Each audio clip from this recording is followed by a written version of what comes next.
Bienvenue à cette discussion fascinante où nous allons explorer des vérités profondes et parfois controversées sur la théologie et son impact sur la société africaine moderne. Aujourd'hui, nous abordons des questions qui dérangent, des perspectives qui défient le statu quo et des réflexions qui appellent à une réévaluation de nos croyances les plus fondamentales.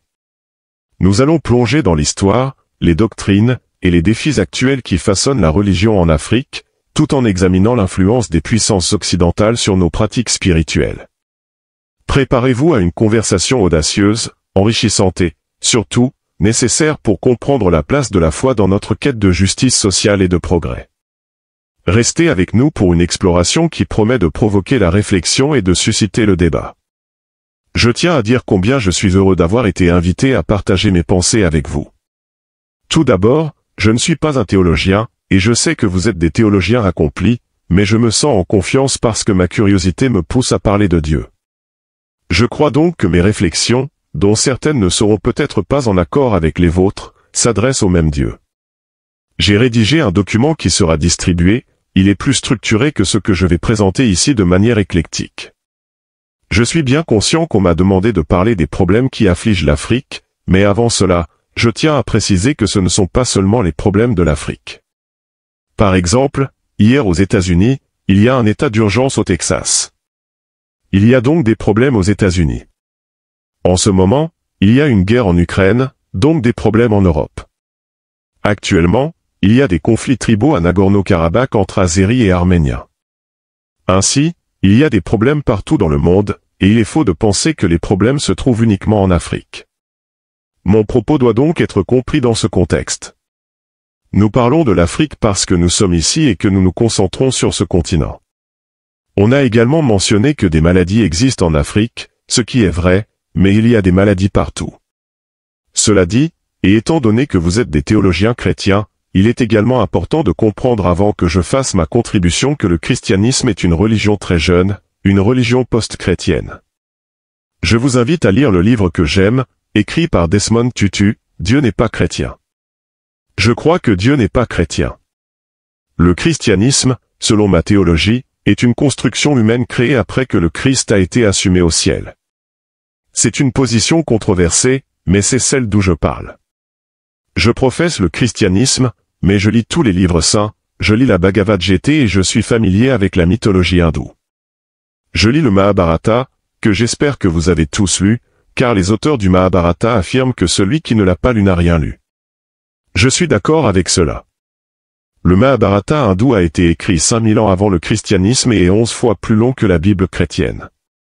Et quand je parle de la Bible chrétienne, je parle de celle qui inclut les 12 livres décanoniques, parfois appelés apocryphes. En lisant le Mahabharata, je commence à voir de la théologie, car les personnages de ce livre assistent à une école sous un arbre banyan et y apprennent la théologie. Je vous encourage à lire le Mahabharata. Lorsque je parle de théologie, je parle aussi de théologie antérieure au christianisme. Beaucoup d'entre vous ont lu les œuvres de Socrate, de Platon et d'Aristote, dont saint Thomas d'Aquin emprunte largement. Cette théologie est également importante, car elle parle de Dieu, pas de Dieu, et a informé la théologie chrétienne moderne, et vous en êtes familier en tant qu'étudiant en théologie. Lorsque je parle de théologie, je parle aussi de théologie africaine. Ceux d'entre vous qui sont africains seront familiers avec la théologie d'Aaron Miller parmi les peuples Eura, peut-être pas bien documentée, mais cela fait aussi partie de la théologie. Beaucoup d'entre vous sont également étudiants en religion comparée, et nous devons aussi être familiers avec la théologie islamique. Il n'y a donc pas une seule théologie, mais des théologies. Si l'on part de ce point de vue, on doit donc être très humble. Je suis quelqu'un qui est devenu très lent à parler de dénomination. Aujourd'hui, lorsque l'on me dit que je suis anglican, je résiste, bien que j'ai été baptisé dans cette église. Cela représente pour moi un éclaircissement, je me sens plus proche de Dieu lorsque je m'éloigne des dénominations organisées. Ces dernières enferment Dieu dans un espace très restreint où il ne devrait pas se trouver. Le danger de la théologie, c'est que parfois, dans mon église anglicane, j'entends le prêtre dire que nous allons apprendre l'anglicanisme, et je me demande si cela a vraiment à voir avec Dieu. Apprendre le catholicisme, est-ce à propos de Dieu ou du catholicisme? Apprendre le SDA, est-ce à propos de Dieu ou du SDA? Beaucoup d'entre nous sont pris dans ce piège. Aujourd'hui, je dois dire que l'un des plus grands problèmes qui affligent l'Afrique est la religion. C'est l'une des choses qui affaiblissent le continent. L'Afrique se trouve maintenant dans une situation où beaucoup croient, à tort selon moi, que tous nos problèmes seront résolus par la prière et le jeûne. C'est faux. L'instruction divine, telle que je la comprends, était d'aller et de soumettre la terre, et c'est à la sueur de ton front que tu mangeras. Il n'y a pas de pénurie au Kenya. Même ceux d'entre vous qui viennent de l'extérieur ont vu de nombreuses campagnes publicitaires à Nairobi, au Kenya, et lorsque vous voyagez à travers l'Afrique, il n'y a pas de pénurie d'individus qui se présentent sous différents noms, prophètes, prophétesses. Pourtant, vous, étudiants en théologie, on vous dira que l'âge de la prophétie a pris fin, certains disent avec Jean-Baptiste, d'autres avec Michée. Mais il y a des prophètes, il y a des apôtres qui courent partout en Afrique, produisant des lapins à partir de chapeaux au nom de faux miracles. Il y a une abondance de cela, et cela fait partie du problème africain, mais nous ne voulons pas l'affronter, surtout vous, théologiens. Vous ne voulez pas y faire face. Il existe maintenant une théologie en Afrique qui fait sentir aux gens qu'ils vont bien sans vraiment les rendre meilleurs. C'est une théologie erronée, non biblique, et elle est dangereuse pour l'Afrique. Car la Bible que je lis ne le dit pas. La Bible que je lis est spécifique et sans ambiguïté. Lorsque je lis le livre des rois et l'histoire du prophète Élie et son affrontement avec Achab et Jézabel. Il dit, amenez les 400 prophètes de Baal et les 450 prophètes d'Achéra, et qu'ils viennent au mont Carmel, afin que nous sachions si Dieu est Dieu. S'il l'est, qu'il soit adoré, et si Baal l'est, qu'il soit adoré.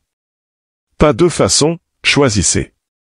C'est la Bible que je lis, et je ne pense pas qu'elle ait changé, que ce soit dans la version américaine, la NIV ou la King James.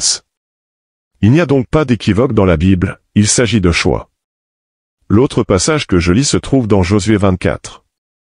Vous en êtes sûrement familier, la dernière rencontre entre Josué et les anciens d'Israël avant qu'il ne passe. À Sichem, il dit, souvenez-vous qu'avant de traverser, j'ai appelé Abraham et qu'il venait de la maison de son père, Téra, qui adorait d'autres dieux. Il raconte ce qu'il a fait pour eux et comment il est arrivé dans le pays des Amorites. Puis il leur dit, choisissez maintenant si vous voulez adorer les dieux que vos pères adoraient avant de traverser le Jourdain ou les dieux des Amorites, dans le pays où vous habitez. Quant à moi et ma maison, nous servirons le Seigneur. Pas d'équivoque, clarté, choix fait. La Bible que je lis me dit aussi, dans Matthieu 24h24, qu'au dernier jour, il y aura beaucoup de Christ. Ils viennent, et beaucoup d'entre eux feront des merveilles et pourraient même égarer les élus, sans l'intervention divine.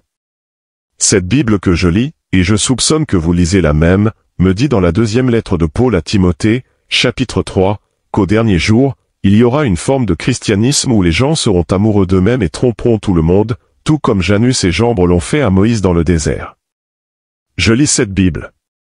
Je lis aussi un autre verset, Romains 1h30, qui dit que les gens seront amoureux d'eux-mêmes et commettront tous les péchés, fabriquant de nouveaux péchés comme le mouvement LGBTQ aujourd'hui. J'assiste à des cultes où les pasteurs font preuve d'équivoque. Dans ma propre église, j'ai vu en Angleterre le clergé s'excuser au nom de ceux engagés dans le LGBTQ, disant que Dieu les aime. Oui, il les aime, mais Dieu n'aime pas le péché. Et la dernière fois que j'ai vérifié, la Bible n'a pas été révisée. Une des raisons pour lesquelles Sodome et Gomorrhe ont été détruites est qu'elles s'étaient engagées dans ces pratiques. Quand on me demande de parler du rôle de la théologie et des problèmes qui affligent l'Afrique, je situe ma présentation dans ces versets bibliques qui sont clairs et sans équivoque. L'Afrique et les Africains, comme tous les peuples, font face à de nombreux problèmes. Nous ne devons jamais oublier que ce continent et notre peuple ont été esclavagés. Nous ne devons jamais oublier que 18 millions d'Africains ont été pris de la partie orientale de l'Afrique vers le monde arabe, et des hommes ont été castrés. Nous ne devons jamais oublier cela, car l'impact est encore présent aujourd'hui. Nous ne devons jamais oublier que plus de 12 millions d'Africains ont été pris et emmenés dans les Caraïbes, en Europe et en Amérique. Nous ne devons jamais oublier que dans le sud de l'Afrique, le régime de l'apartheid était soutenu par des versets de la Bible, par l'Église réformée néerlandaise. Nous ne devons jamais oublier cela, tout comme nous ne devons jamais oublier que l'Église catholique romaine était impliquée dans l'esclavage et s'est excusée pour cela. L'Église d'Angleterre était également impliquée dans l'esclavage et s'est excusée, en utilisant la théologie biblique. Les esclaves obéissent à leur maître comme ils obéissent au Christ, la Bible ne dit pas cela, et vous pouvez le lire. Quand nous parlons de théologie et des problèmes africains, nous devons nous rappeler que les effets de l'esclavage sont toujours présents aujourd'hui. Lorsque l'esclavage a pris fin, ce sont encore des chrétiens, comme William Wilberforce, qui se sont battus pour l'abolition de l'esclavage, mais qui estimaient que les Africains ne devraient pas être libérés même après l'abolition de l'esclavage. Ensuite, la colonisation a suivi, et pendant que je vous parle, les Européens se sont réunis à Berlin en 1884 et 1885 pour diviser l'Afrique en zones d'influence. L'Afrique était un terrain de chasse divisé entre les Britanniques, les Italiens, les Néerlandais, les Français, les Belges et les Allemands. Aujourd'hui, nous sommes ici dans cette assemblée, utilisant la langue anglaise qui nous a été imposée.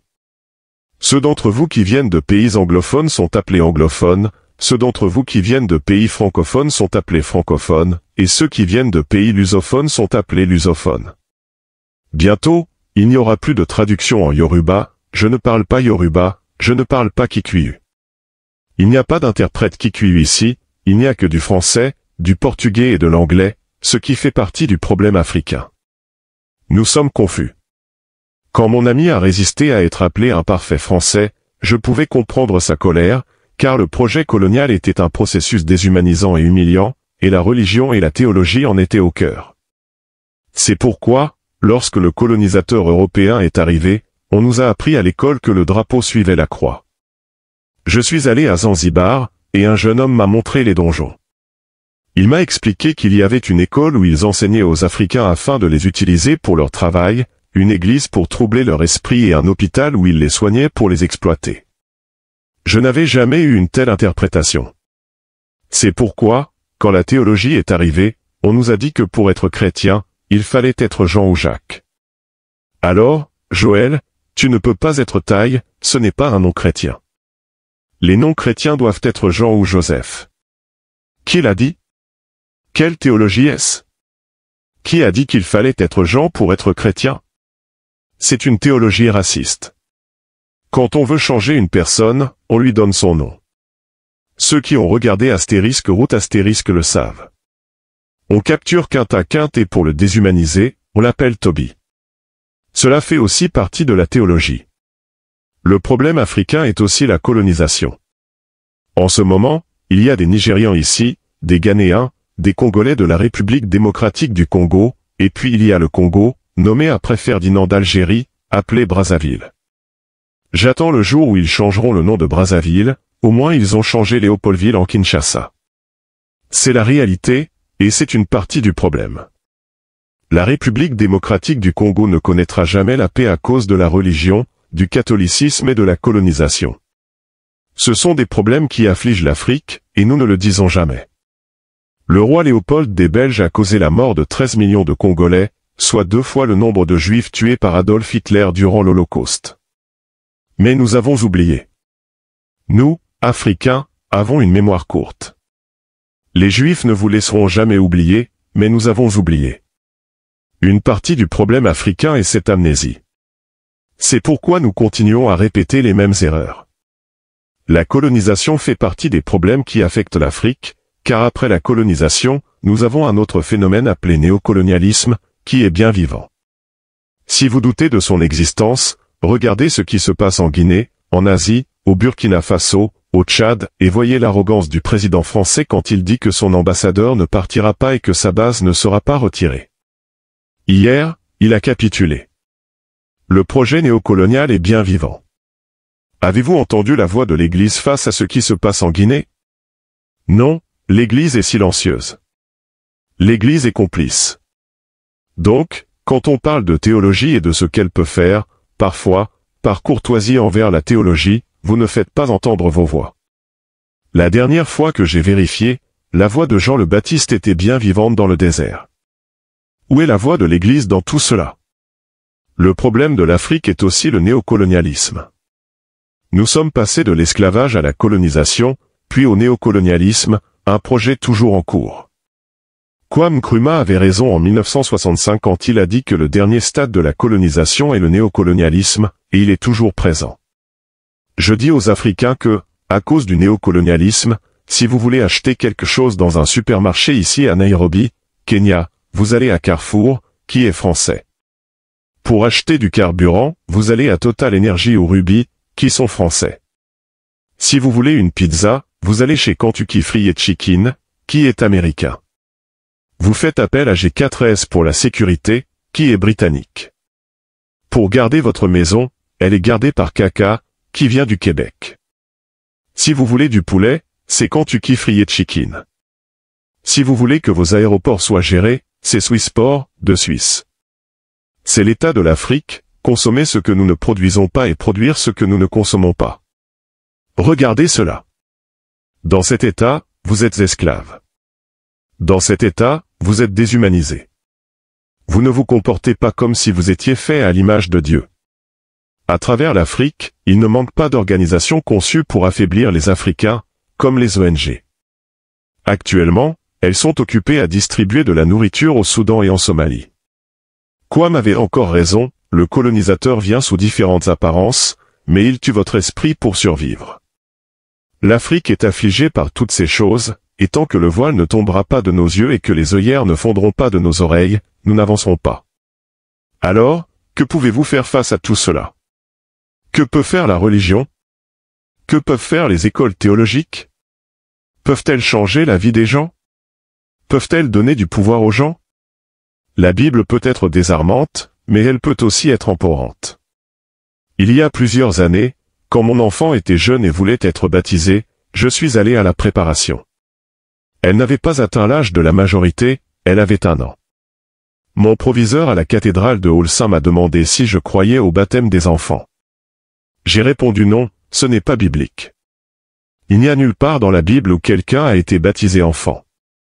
Si c'était biblique, le Christ aurait été baptisé enfant. Il a alors demandé pourquoi je venais avec mon enfant. J'ai répondu parce que je sais comment vous êtes, quand mon enfant viendra ici adulte, vous lui demanderez pourquoi elle n'a pas été baptisée. Elle a donc été baptisée, mais j'ai dit que cela n'avait aucune base biblique, c'est complètement une invention humaine.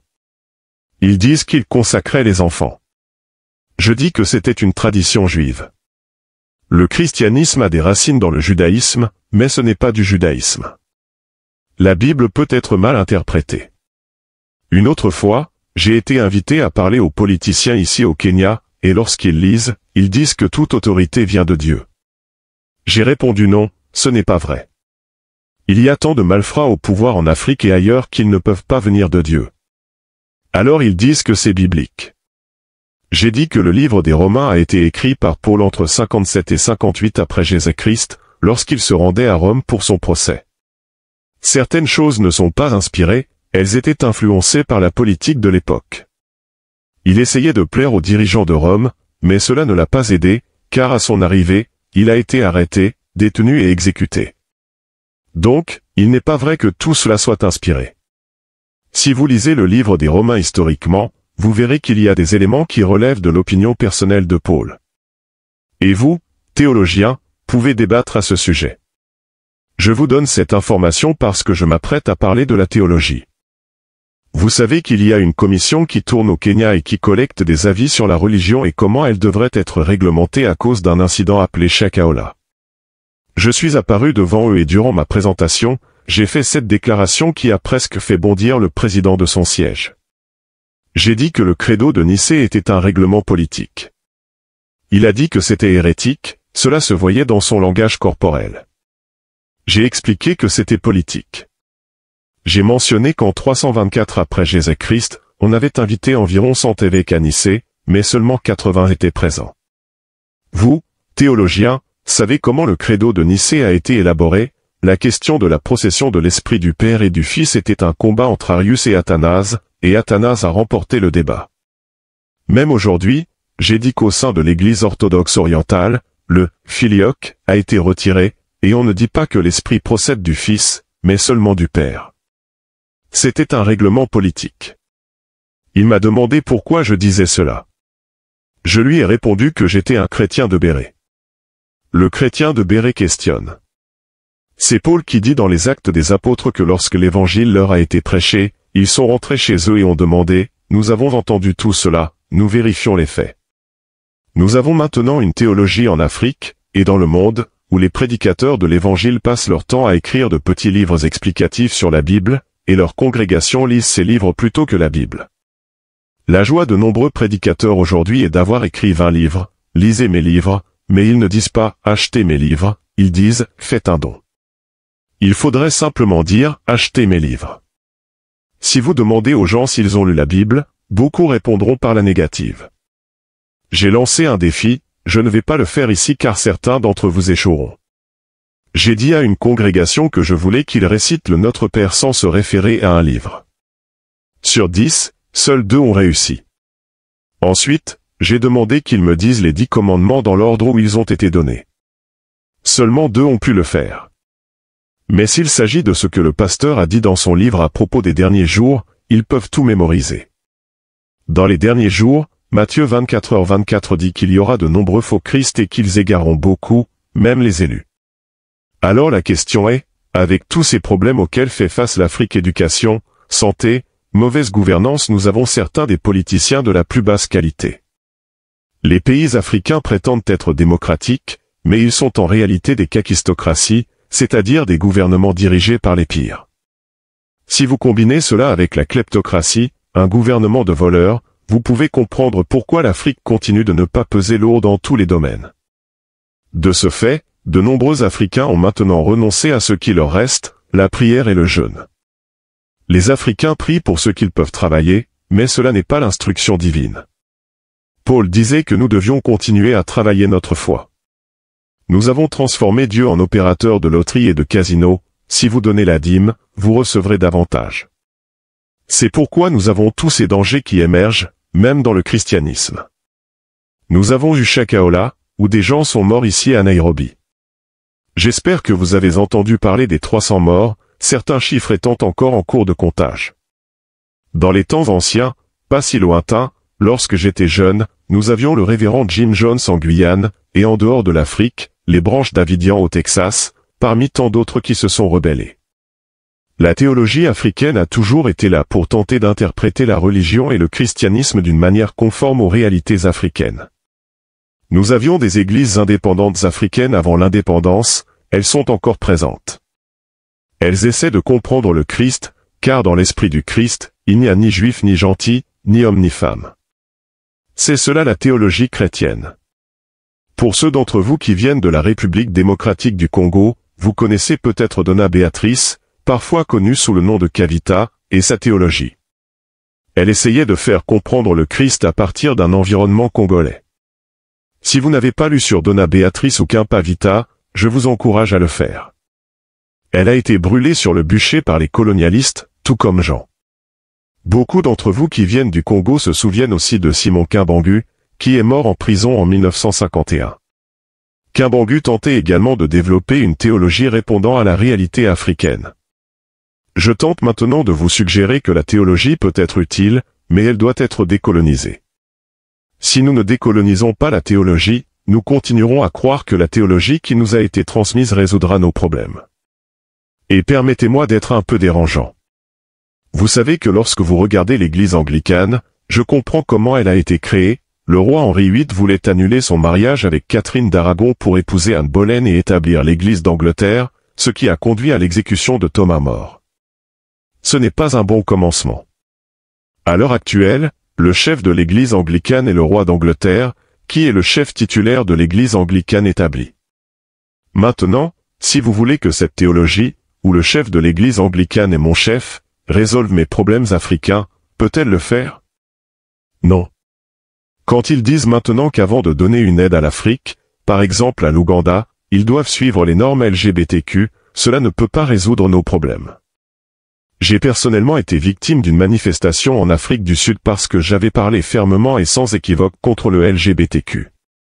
Lorsque je suis allé donner une conférence à l'université de Cape Town, il y a eu des manifestations contre moi le 29 mai. Mais j'ai dit que c'est ce en quoi je crois, et nous ne devons pas tergiverser. Nous ne devons pas, au nom de la correction politique, dire que, parce que nous voulons que le FMI et la Banque mondiale aident l'Afrique, nous devons dire que Dieu aime tout le monde.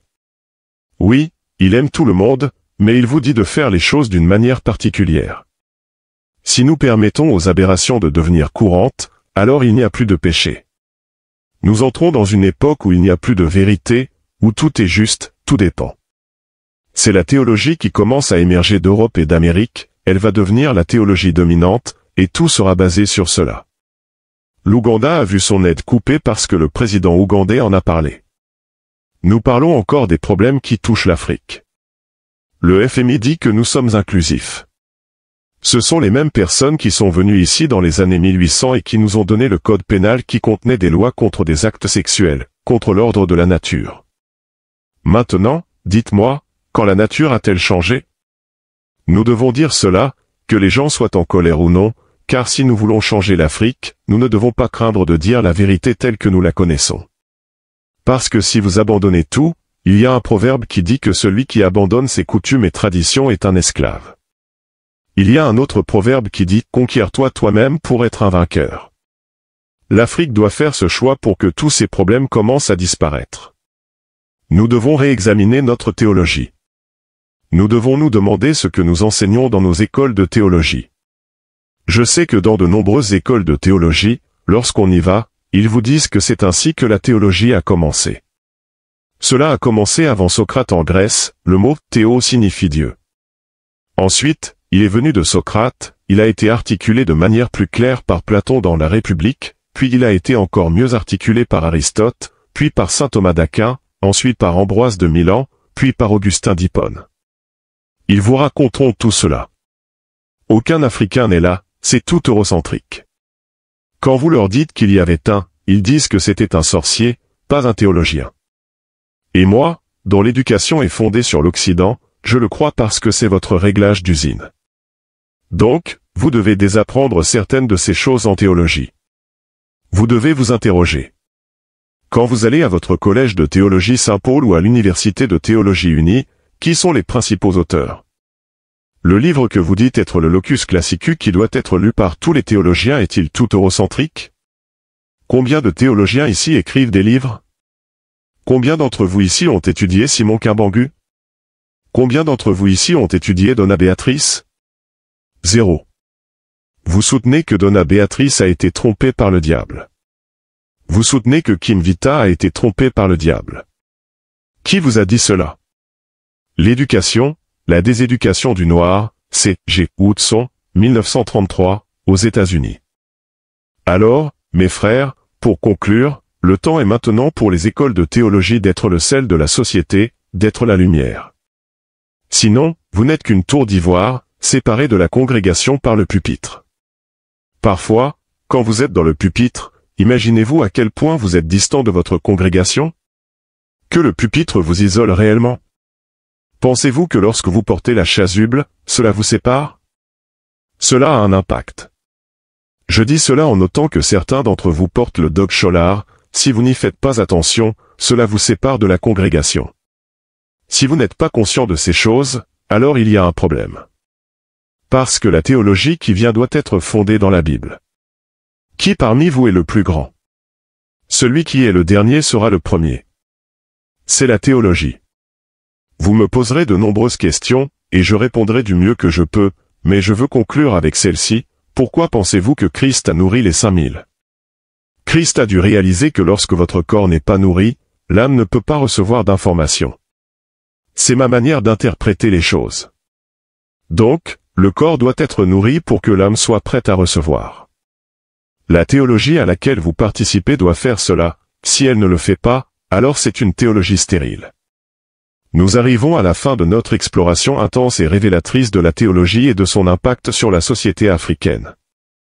Nous avons abordé des vérités souvent cachées, remis en question des doctrines établies et mis en lumière les défis auxquels nous sommes confrontés.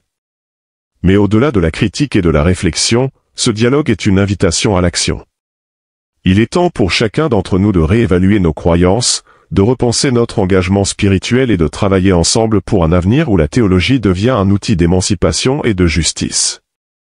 Si cette discussion vous a interpellé, n'hésitez pas à la partager, à en parler autour de vous et à continuer le débat. Ensemble, nous pouvons faire en sorte que notre foi soit un véritable moteur de transformation sociale. Merci de nous avoir rejoints dans cette quête de vérité et de compréhension. Restez engagés, restez curieux, et surtout, continuez à poser les questions difficiles.